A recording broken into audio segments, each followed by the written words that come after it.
இந்நாள் இனிய நாளாக அமைய ராமானுஜர் திருவடியை பற்றி பரந்தாமனை அறிவோம். தினம் ஒரு நாராயணீயம். 52வது தசகம். நான்முகனே மயங்குதல். அந்யாவதார நிகரேஷ்வநிரீஷிதம் தே பூமாதிரேக அபிவீஷ ததாகமோக்ஷே பிரம்மா பரீஷிதுமனாச பரோக்ஷபாவம் நின்யேதவத்ஸ ககனான் பிரவிதத்யமாயாம்.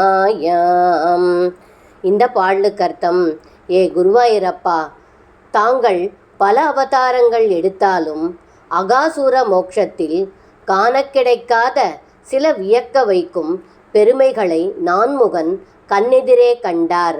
அதனால் தங்களை சோதிக்க கருதி மாயவனுக்கே மாயை செய்வதாக எண்ணி தங்களுடைய கன்றுகளை கண்ணுக்கு புலப்படாத இடத்திற்கு அழைத்துச் சென்றார் என்று இந்த பாடலில் பட்டத்ரி சொல்கின்றார்.